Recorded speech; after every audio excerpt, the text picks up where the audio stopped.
ETF index mutual funds నేర్చుకుని stock మార్కెట్లో రాణించాలనుకుంటున్నారా? వెంటనే ఈ నెంబర్కి కాల్ చేయండి.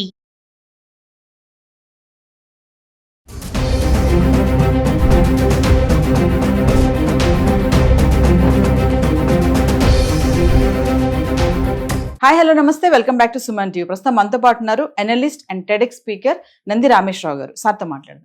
నమస్తే సార్. నమస్తే. సార్, మరి ప్రపంచ దేశాలపై ట్రంప్ విధిస్తున్నటువంటి ప్రతికూల సుంకాలు మరి బంగారం పెరగడానికి కూడా ఒక కారణం అంటే ఏం చెప్తారు సార్? అలాగే స్టాక్ మార్కెట్ కూడా బాగా పడిపోయింది. బంగారం ఏంటంటే మనం నాకు తెలిసి 69,000 70,000 మొదలు పెట్టాం. ఈ రోజు 93,000 దాకా వెళ్ళిపోయింది. డెఫినెట్ గా నేను 3 నెలల క్రితం 6 నెలల క్రితం ఫస్ట్ వీడియోస్ చూడండి, 1,00,000 దాకా వెళ్తుంది అని చెప్పాను. అది ఖచ్చితంగా వెళ్తుంది. కొంతమంది విరోధంగా కూడా మాట్లాడుతున్నారు, డమాల్ అయిపోతే తగ్గిపోతుంది అనేసి. నాకు తెలిసి అంత డమాల్ ఏం అవ్వదు, కొద్ది మైనస్ గా గత 7-8 డేస్ చూసుకుంటే అది కంటిన్యూస్ గా పెరుగుతూనే వస్తుంది. లాస్ట్ వీడియో మనం 2 నెలల రోజుల ముందు చేసినట్టు 91,000 చేసినట్టున్నాం, 93. నెక్స్ట్ వీడియో చేసినట్టు 95, నెక్స్ట్ వీడియో చేసినట్టు 97, నెక్స్ట్ వీడియో చేసినట్టు 1 lakh. ఖచ్చితంగా డబ్బులు ఉంటే కొనుక్కోవడం మంచిది. ప్రతి ఇంట్లో కూడా, ప్రతి ఫ్యామిలీకి కూడా, ప్రతి కుటుంబానికి కూడా ఒక 1/4 kg కానీ 1/2 kg కానీ గోల్డ్ ఇంట్లో ఉంచుకోవడం చాలా ఉత్తమం. లేకపోతే మీ కూతురు పెళ్ళలేదు అనుకోండి, బంగారం ఇమీడియట్ క్యాష్ సడన్గా సంబంధం కుదిరింది, షేర్ మార్కెట్లోనో రియల్ ఎస్టేట్లో పెట్టుకుంటే వర్కౌట్ కాదు. అందుకని అన్నింటిలో మనం చెప్పాం, మీ సంపాదనని టోటల్ సంపాదన 25-30% ముందు పక్కన పెట్టారు. ఇక్కడ జనాలు ఏం చేస్తున్నారంటే ఫస్ట్ ఖర్చులు పెట్టేస్తున్నారు, తర్వాత సంపాదన ఆలోచిస్తున్నారు. సో ఖర్చు పెట్టే సర్కిల్ పెద్దగా ఉంది, సంపాదన సర్కిల్ చిన్నగా ఉంది. సర్కిల్ విత్ ఇప్పుడు ORR RRR ఎట్లా ఉంది, ORR అనేది మధ్యలో ఉంది. ORR పెంచి ఇది 160 కిలోమీటర్, అది 340 కిలోమీటర్లు. సో ఇప్పుడు దానికోసం ఏం చేస్తారంటే ఖర్చుని కాంప్రమైజ్ చేసుకుంటారు. అది చేయకూడదు. ఖర్చుల్ని పెంచుకొని సంపాదన పెంచుకోవాలి. ఆ విధంగా చూసుకుని గోల్డ్లో ఇన్వెస్ట్ చేసేవాళ్ళు మనం దాదాపు లాస్ట్ 2-3 డికెట్స్ చూస్తే లాభమే పెరిగింది. నేను చెప్పాను 2011-12లో 28,000 24 క్యారెట్ తులం బంగారం. ఈరోజు 93,000, అంటే more than 3 times. 24-72 almost close to 3.5 times ఉంది. సో పెరిగింది. అయితే డెఫినెట్గా ఇన్వెస్ట్మెంట్లో 3-4 రకాలు చూస్తాం మనం: stock market, gold market, real estate market and other government bonds, mutual funds, NSCలు, నేషనల్ పెన్షన్ స్కీమ్ అన్నీ. ఇవన్నిట్లో కూడా ఉత్తమమైనది అయితే డెఫినెట్గా నేను ఫస్ట్ ప్రియారిటీ ఇచ్చేది రియల్ ఎస్టేట్. కాకపోతే రియల్ ఎస్టేట్ కొద్దిగా స్లోగా ఉన్నప్పుడు మిగిలిన ఆప్షన్లు gold, stock market. Real estate, stock market ఒక డౌన్లో ఉన్నప్పుడు గోల్డ్ మార్కెట్. సో ఇది తిరుగుతుంటుంది, రింగ రోజు మ్యూజికల్ చైర్స్ ఉంటుంది కదా, triangle love story, gold, real estate, stock market. So అలా చూసుకుంటే ట్రంప్ గారు ఏం చేశారంటే సుల్కాలు అంటే what are the tax component, మనం ఇండియా పెట్టినప్పుడు మనం రామ్ కిసీసే కమ్నే, నేనేం తక్కువ, మోడీ గారితో కలిసినప్పుడు కూడా డిస్కషన్ జరిగినట్టుంది. సో మీరు షోలేలో గబ్బర్ సింగ్ డైలాగ్ ఉంటుంది, మేక్కో మారేగా తమ చార్కో మారేగా, నువ్వు 10% వేస్తే నేను 40% వేస్తాను వార్నింగ్ ఇస్తున్నాడు ట్రంప్ గారు. సో అది ఆయన దేశానికి ప్రైమ్ మినిస్టర్, ప్రెసిడెంట్గా is correct, but outside వరల్డ్కి it may not be correct.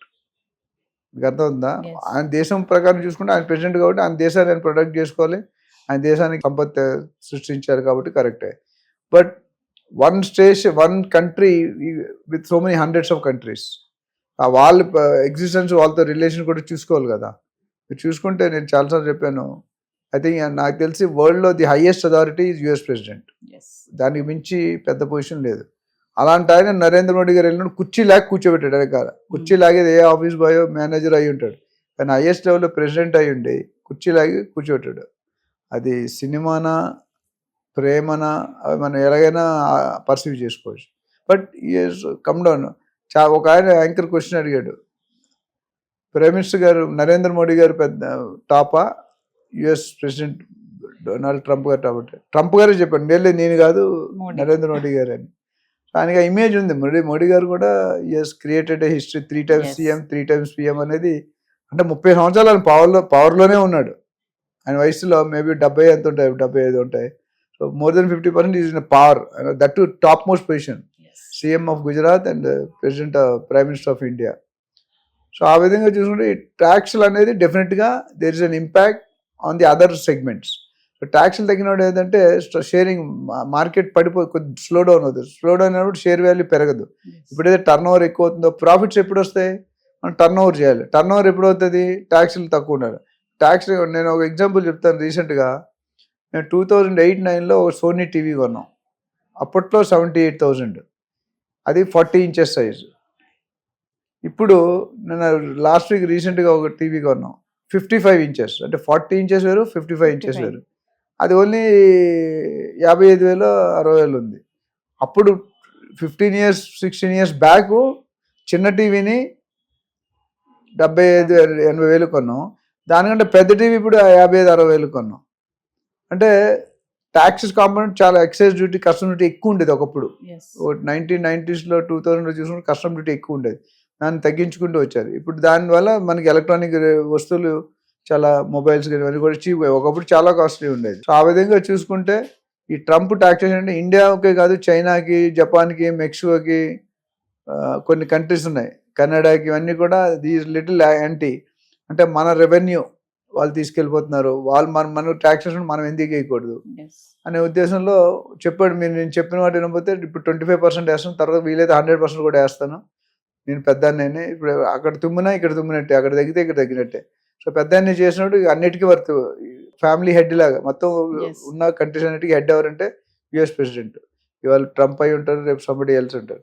కానీ ట్రంప్ తాలూకు ఉద్దేశం ఏంటంటే నేను రిజైన్ చేసి, అంటే నా పదవి సమయం అయిపోయే లోపు నేను ఒక చరిత్ర తిరగరాయాలి, rewriting the history, I'm the reason. అంటే నన్ను చిరకాలం ప్రజలు గుర్తుపెట్టుకోవాలి, ఇది ట్రంప్ వల్ల అయింది. మహాత్మా గాంధీని ఎలా గుర్తుపెట్టుకున్నా ఆయన లెవెల్లో ఊహించుకుంటున్నాడు.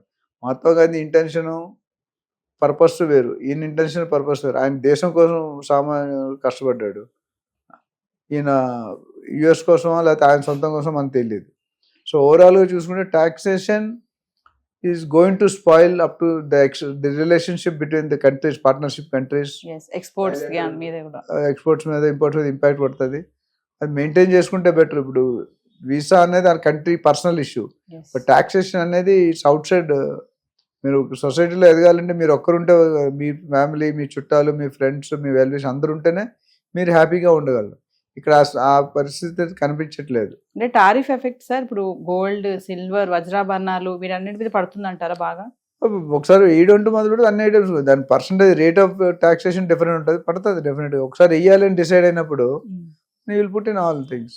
ఎంత పెడతాడు అనేది డిఫరెంట్. ఇప్పుడు ఆల్రెడీ చెప్పాను ఇనిషియల్గా, జస్ట్ అంతం కాదు ఇది ఆరంభం, ట్రైలర్ చూపిస్తున్నాడు 25% అని. మెయిన్ సినిమాకి వచ్చాడు అనుకోండి, యూ విల్ పుట్ 100% 75%. లక్ష వరకు వెళ్ళిపోతుంది అంటారు సార్, అందులో డౌట్ లేదంటారా? గోల్డ్ 100% వెళ్తుందండి, అందులో నాకైతే ఏం డౌట్. ఎందుకంటే మాకు ఇన్నర్ సోర్సెస్లో ఇన్ఫర్మేషన్ అంటే ఇంకా అఫీషియల్గా రాలేదు. Going to have a scarcity. ఎంత పెరుగుతుంది, లక్షకైతే రీచ్ అయ్యే సూచనలు చాలా పుష్కలంగా, సాలిడ్గా కనిపిస్తాయి. మనకి ఎందుకు లాస్ట్ 3 నెలలు ఏమైంది మీరు చెప్పండి? ఈ స్టార్టెడ్ 75,000-80,000, 13,000-15,000 పెరిగింది. ఎవ్రీ మంత్ ఒక 5,000 పెరుగుతుందా లేదా?